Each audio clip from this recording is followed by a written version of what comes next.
Welcome to the show where we share the stories of the many who intersect with our healthcare system but are rarely heard from. My name is Kevin Poe, founder and editor of Kevin MD.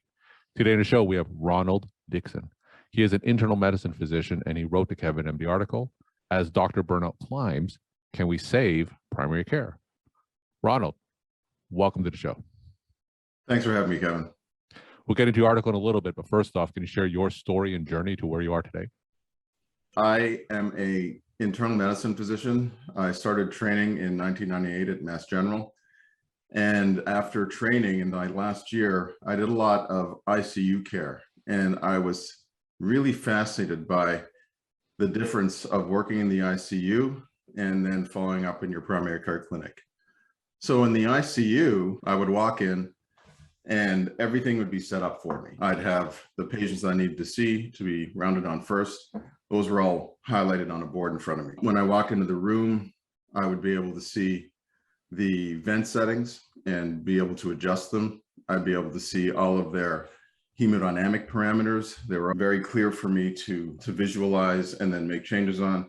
And then I'd see the nurse's notes. And I'd have to write a little quick note about what I'd done with that patient and then move on to the next patient that was prioritized for me by the nursings. And then I go to primary care clinic and I would be doing pretty much everything. Granted, I had a medical assistant, but I would be trying to gather data about patients that was really relevant to their home life. And I didn't really have any of the data points. The patients that would be coming into my office would come one by one with no real prioritization. And often I'd be missing data that would allow me to best take care of them. So I was kind of comparing and contrasting what was happening in the ICU versus what was happening in my clinic. And that's really what brought me to this idea of, well, why don't we try to get some information from patients in the setting that they're in from their home?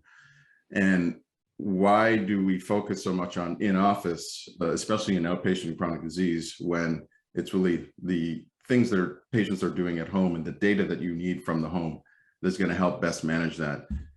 And that led me down the path of really primary care innovation. I was fortunate to be at Mass General and to be supported with a fellowship that allowed me to really investigate this idea of using technology to engage patients. I started doing some things that were probably seen as disruptive. I started emailing patients and sending them question sets about their chronic disease like hypertension or diabetes. So the same kind of questions that I would ask them in the office, I just send them on email. And this was before HIPAA, it was like 2002, 2003. And patients loved it. And I thought I was doing a better job of managing them and they were avoiding visits. And then I got in a little bit of trouble because of course I was taking revenue off the table for the practice. That made me even more kind of interested in the methodology and this idea of getting data from patients where they are and making your practice more efficient by doing so. I was able to collaborate with some people at Mass General, some nurses and some other doctors to do some studies about this. And we tested things like remote monitoring back with the body media device around, if you look at skin impedance and you try to get people to increase activity, can you affect things like blood pressure and weight? I started looking at telehealth, specifically video visits. We did actually the first study of video visits versus in-person visits in a primary care clinic while I was at MGH Beacon Hill. And what we found that was really interesting was that it doesn't save time, but you can still make the same diagnosis. So you can still do the same E&M. But at the time, it was so important to try to take things off physicians' plates. It was already 2009, 2010, we're already overburdened with the EMR. And I was getting overburdened with patient gateway messages, these long form messages that patients would send. And so that's what led me to really think about asynchronous communication and how can you really formalize that. And I developed actually a company and with the help of the Mass General was able to launch a platform that allowed for patients and doctors to communicate using question sets. And instead of the patient coming in for a follow-up diabetes, the question set would go out after 30 days and the patient would answer it. And then it would be returned to the clinician to make a decision. And we put a patient liaison who was a non-clinical person in between to follow algorithms to let the doctor know if he or she needed to make an action. So really, this idea was to use technology and use non-clinical navigation type personnel to help make the doctor's life easier. And that went well. We scaled it through the hospital with, again, with the help of certain incentives from the Mass General. And we were doing really well over 60 different conditions, and there was a potential of a spin-out business, and then Epic came along and said, we're going to take care and do all of that. And I ended up leaving Mass General and went to work for Google Verily on a digital diabetes company called Onduo.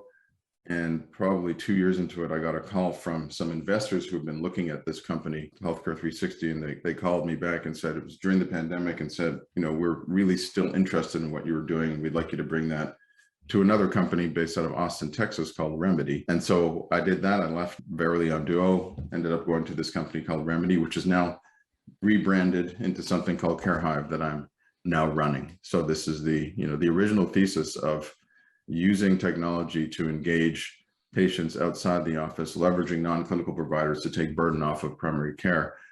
And then I think the third piece of asynchronous data is quantitative. So when you ask question sets and you answer yes, no, and how do you feel 1 to 5, that quantitative data is very powerful because you can use that quantitative data to become predictive and then start understanding who needs to be escalated to what, when, and who doesn't need to be escalated can simply be followed using technology and lower level navigators. And that's really what we're doing at CareHive. All right, let's transition to the Kevin MD article, and I'm sure you're going to be talking more about this. It's titled, As Doctor Burnout Climbs, Can We Save Primary Care? Now, for those who didn't get a chance to read that article, can you just walk my audience through it and share the story of why you decided to write it? It's really an extension of the work that I've been doing for years. But what happened was a reporter called me in my current role and said, what do you think about Dr. Burnout? Sounds like some of the things that you're doing could address it. And I spoke to the reporter, and then she said, would you be able to put me in contact with some docs who might be able to talk to me about this? And I said, absolutely, because I know a bunch. And so I actually started calling some of my friends who are still practicing, and so many of them said, yeah, I don't think I can talk about this because I'm kind of too burnt out to talk about it. And that was still kind of it was a surprise to me. And then it made me think back to, how did we get here? And that's kind of what led me to kind of writing this piece, which, goes through, how do we get here? One, primary care has just been undervalued, right? So with the way that we're paid, the relative value of the primary care work has diminished over time compared to the specialist relative value of work. And that's how we're paid based off our relative value unit. And given that challenge, there's been less money attributed to the work and then more administrative burden put on the primary care doctor, which adds to basically the primary care doctor being completely overwhelmed. And secondly, there's a lot of uncertainty. So COVID provided tremendous uncertainty. There's a lot of uncertainty in the industry where everybody says it's time to disrupt primary care. So you have retail pharmacies saying they're going to disrupt primary care. You have new entrants into the systems like Google and Amazon say they're going to disrupt primary care. You have completely digital entrants into the market saying, we're going to disrupt and take over primary care. So that degree of uncertainty, there's no doubt that leads to this idea of burden and the fact that so many physicians feel like it's not going to exist, in 5 years, and 20% feel as if they're going to be retiring in the next 3 years. And my work and the work that I've done with colleagues at Mass General really focused on taking some of that burden off. And the way to take the burden off is leveraging technology the right way. So not adding clicks, but using technology to take work away, leveraging non-clinical providers to take work off the table. So a lot of this kind of messaging back and forth, if there's not a real clinical decision that needs to be made, then that should be handled by somebody else. It shouldn't be overcrowding providers in basket. And then using data, I think, to help make the decisions easier on who gets prioritized, who gets seen now, who can wait.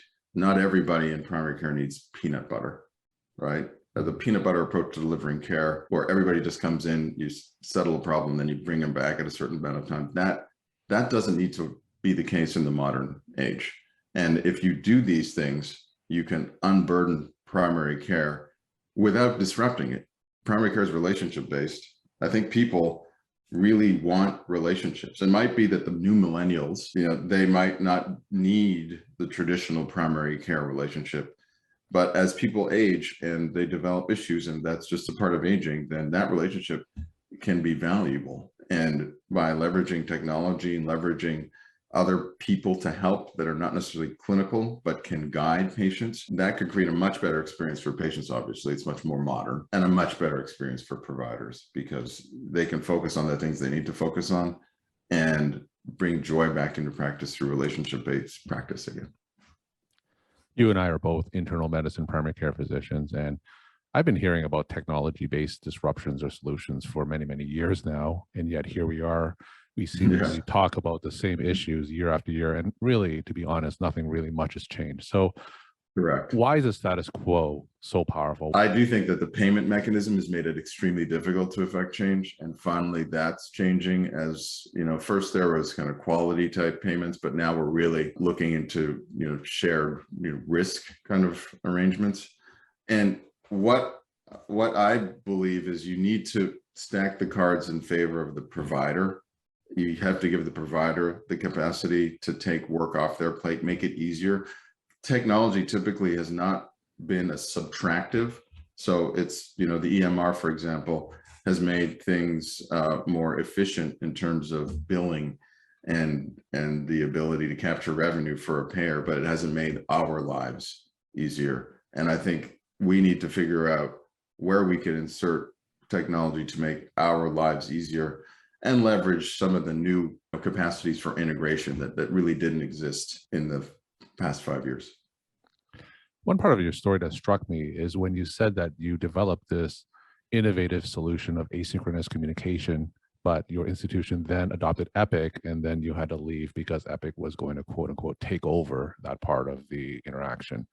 Now, of course, Epic, as you know, is growing and the largest electronic medical record system in the country. Now, do you feel that scenarios like that is going to stifle innovation for companies like yourselves or companies similar to you? I think in the past it may have. I think because of there's more openness with new standards like FHIR, for example, that really are forcing people to open up integration points.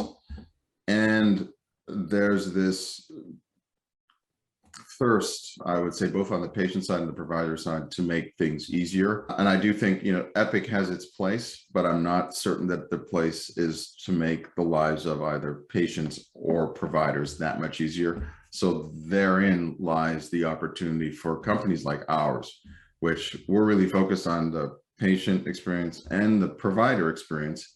But we also believe that we can provide better outcomes, both clinically and financially, by leveraging this type of asynchronous first navigation and leveraging guides to really connect with patients and guide them on their journey at the behest of their primary care physician and the system overall. What are the biggest obstacles that prevent technology startups like yourself and innovative idea starters like yourself from being more widely adopted by primary care offices around the country? I just think that there's so many barriers to getting seen, to getting visibility, to understanding what the golden opportunity is because of this burden.